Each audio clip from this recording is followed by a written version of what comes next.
आज कोई नई समस्या इस देश में ऐसी नहीं है जो मैं आपको बताने आया हूं।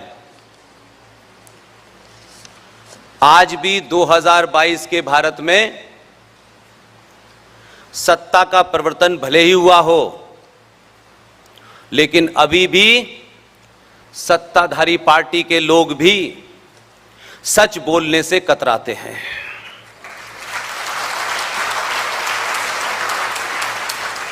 इसलिए सत्ता का परिवर्तन राष्ट्र का परिवर्तन नहीं होता। सत्ताएं बदलती हैं, नई आती हैं, विचारधाराओं की नई नई दुकानें खुलती रहती हैं, लेकिन राष्ट्र पे कोई फर्क नहीं पड़ता है। मैंने जब यहां अभी शब्दों का हेर फेर देखा जो मुझसे बर्दाश्त नहीं होता है। आज भी हम जब कश्मीर के बारे में अपना गाना गा रहे थे, आयोजकों से माफी चाहता हूं,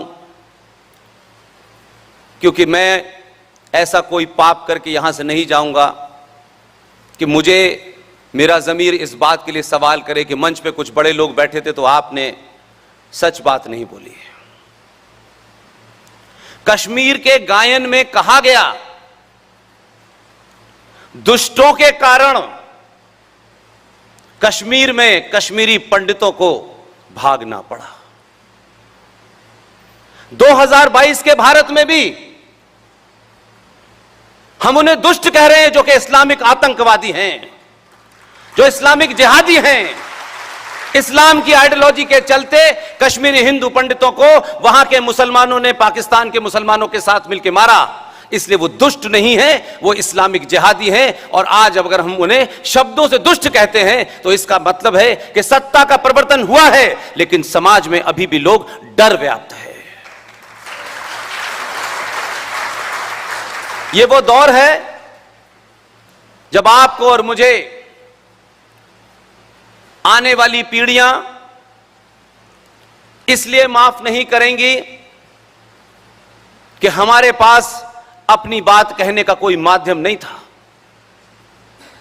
सन 1975 का बड़ा जिक्र हुआ, लेकिन आज सन 1975 नहीं है। तब भी मैं ये मानता हूं,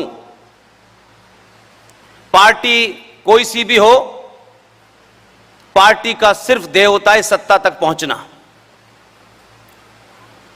सत्ता पे पहुंचने के बाद देश की सेनाएं भी वही रहती हैं, पुलिस भी वही रहती है, आईपीसी भी वही रहता है, संविधान भी वही रहता है, जुडिशरी भी वही रहती है। तो बदलता क्या है? किस बदलाव के लिए सरकार को आप बदलते हैं? और सरकार के बदलने से क्या आपके जीवन में कोई परिवर्तन होता है? तो जिन बातों की, योजनाओं की चर्चा करते रहिए सुबह से लेकर शाम तक। हजारों योजनाएं, हर सरकार की योजनाएं होती हैं। न मुझे सरकार में इंटरेस्ट है, न योजनाओं में इंटरेस्ट है। मुझे इसमें इंटरेस्ट है कि सत्ता पे बैठने वाले शीर्ष आदमी ने इस राष्ट्र के प्रति क्या अपनी जिम्मेदारी निभाई है। इसलिए सच बोलिए, और सच में अगर अपने भी आड़े आते हैं तो उनको भी एक्सपोज कीजिए। इसलिए आज वो अपने हैं तो उनकी मीठी मीठी बातें आप सुनना चाहते हैं, लेकिन जो कुकर्म उन्होंने किए हैं उसके बारे में कोई चिंता नहीं करता, कोई बताता नहीं है सार्वजनिक। क्योंकि बताने से टिकट कट जाएगा, पार्टी का पद नहीं मिलेगा। पार्टी और सरकार बहुत छोटी है राष्ट्र के सामने, बहुत छोटी है राष्ट्र के सामने। इसलिए इस क्षेत्र में आने से पहले सरकारें कैसे चलती हैं, पार्टियों के मैनिफेस्टो कैसे बनते हैं, बिगड़ते हैं, ये 25 साल तक पास से देखा है। और इसीलिए नौकरी छोड़ते वक्त एक ही प्रण किया था, सत्ता किसी भी पार्टी की हो, व्यवस्था में कोई बड़े से बड़ा पद हो, सत्ता हमें खरीद ना पाए और हम बिकने लायक न बने। यही हमारा मोटो है। सत्ता में जाने से पहले बड़े बड़े नारे होते हैं, सत्ता में जाने के बाद नारे बदल जाते हैं, तब कुछ और एजेंडे होते हैं। सत्ताओं की अपनी मजबूरी होती है। दुनिया में जहां भी सबसे ज्यादा समस्याएं हैं वहां लोकतंत्र है। लोकतंत्र कहां से निकला, खासतौर से मैं आधुनिक लोकतंत्र की बात कर रहा हूं, मैं आचार्य चाणक्य के जमाने की बात नहीं कर रहा, विष्णुगुप्त के जमाने की बात नहीं कर रहा। अगर देश को, राष्ट्र को बचाने के लिए इस तथाकथित लोकतंत्र द्वारा सत्ता में बैठाई जाने वाली पार्टियां अगर वो राष्ट्र के खिलाफ हैं, तो फिर लोकतंत्र को कहीं टांग दीजिए और इस देश में डिक्टेटरशिप लागू कीजिए। हमें सुनने में बहुत अच्छा लगता है, लोकतंत्र बहुत अच्छा है, लोकतंत्र के माध्यम से यह इस देश की जड़ में लोकतंत्र ने मट्ठा डाला है, खूब डाला है। हम अपने घर में 5 लोगों के परिवार में लोकतंत्र की बात नहीं करते, वहां नहीं पूछते किसी से कि आज क्या सब्जी बननी है, वहां कोई फैसला लोकतंत्र से नहीं लेते। लेकिन देश में लोकतंत्र का ढोंग बहुत पीटते हैं, यहां से लेकर अमेरिका तक। दुनिया में जो भी कुछ बदलाव है, आज 2 देश ऐसे हैं, उन्होंने अपने राष्ट्र का जो मिजाज है, जो सोच है, उसको धीरे धीरे देश से निकालकर राष्ट्र पे लाके खड़ा किया। और आज यही कारण है हजारों करोड़ों बीमारियों के शिकार हैं हम। और जिन लोगों ने यह तय किया कि लोकतंत्र से राष्ट्र नहीं बचाया जा सकता, उन्होंने, उसी समाज ने, क्योंकि वहां राष्ट्र की कल्पना कुछ और है, उन्होंने अपने यहां आजीवन रूस के राष्ट्रपति पुतिन को राष्ट्रपति निर्धारित कर दिया है। आपके पड़ोस में एक चाइना है। हमें अपनी कायरता, कमजोरी, लालच को छुपाने के लिए कुछ नई नई चादरें चाहिए होती हैं, इसलिए जब तक हम दूसरे को बुरा ना कहें तब तक हम अच्छे दिखते नहीं हैं। चाइना को यह बीमारी समझ में आ गई थी, इसलिए उन्होंने कहा कि लोकतंत्र को टांग दो कहीं पे, और उनके यहां भी राष्ट्रपति आजीवन बन गया है।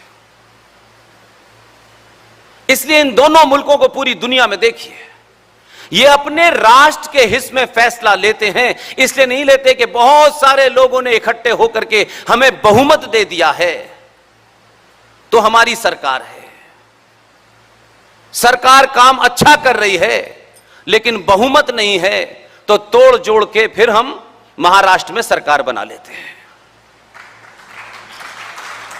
और तथाकथित एक हिंदू पार्टी, हिंदुत्व का डंका पीटने वाली पार्टी, जिसके मूल में उसका जन्म हिंदुत्व के गर्व से हुआ। लेकिन लोकतंत्र की बीमारी यह है कि आज वो बाला साहब ठाकरे की जो पार्टी, जो ये कहती थी खुल के, जिसका संस्थापक ये कहता था एक टेलीविजन के इंटरव्यू में कि बाला साहब ठाकरे साहब ये बताइए कि बाबरी मस्जिद तोड़ने में आपका कितना हाथ है। उन्होंने कहा हाथ नहीं, मेरा पूरा पांव भी इसी में है। हम ऐसे बहादुरों के बारे में नहीं बात करते हैं। आज लोकतंत्र की इस बीमारी के कारण वो पार्टी पूरे महाराष्ट्र में अजान का कंपटीशन करा रही है, क्योंकि उन्हें कुछ मुसलमानों का भी समर्थन चाहिए। ऐसे आइडियोलॉजी बिक जाती हैं, पहले भी बिकी थी हमारे यहां। हमारे यहां के लोगों ने भी इस्लामिक विश्वविद्यालय खोलने की दिल्ली में बड़ी तत्परता दिखाई थी। इसलिए जब तक आप रूट पे नहीं जाएंगे, संगठन और पार्टियां देश कभी नहीं बचाती हैं। ढोंग होता है कि हम देश बचा रहे हैं, हम ये कर रहे हैं, हम वो कर रहे हैं। ऐसा कभी नहीं होता। जिस दिन राष्ट्र खड़ा हो जाता है उसी दिन बचाव पैदा हो जाता है। सब पार्टियों ने यह कोशिश की मिलके, राष्ट्र जागृत ना हो, हमारा वर्कर जागृत हो जाए, जिसे हम बंधुआ मजदूर बनाकर घुमाएंगे। वोट दे मरे इनके लिए, और जब सत्ता में ये आए तो फिर दूसरी चुनौतियों का सामना करते हुए आपके ऊपर सवाल ना करें। और भारत के इस तथाकथित संविधान को रौंदते हुए हर पार्टी ने एक पैरेलल व्यवस्था खड़ी कर दी है। इसलिए आज कौन सी पार्टी सत्ता में है, कौन सी नहीं है, यह महत्व नहीं है। महत्व यह है कि आपने अगर इसका भी अध्ययन किया होता, जब हम कांग्रेस को और वामपंथ को गाली देते हैं तो हमें ध्यान में रखना चाहिए कि हमने क्या किया है। पहले हम अपने बारे में बताएं, पड़ोस के बारे में तो सब जानते हैं।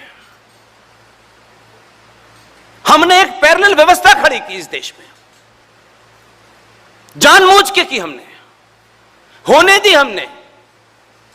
अब उसका ढोंग पीट करके हम कहें कि नहीं साहब, अब यह स्थिति ऐसी है, ऐसा ही करना है।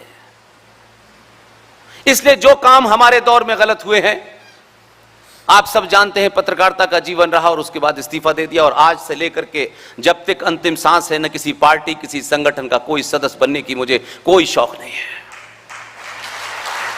और यह सिर्फ इसलिए है कि अगर पार्टियों में जाने से मुंह पे टेप लग जाता हो और संगठनों में जाने से यह तय करना पड़ता हो कि 1925 में जो हमारा हिंदुत्व था वो 2022 में हिंदुत्व नहीं है, अब डीएनए सबका एक है, तो भाई साहब ये मुश्किल है मेरे लिए। ये नहीं हो सकता, ये नहीं हो सकता।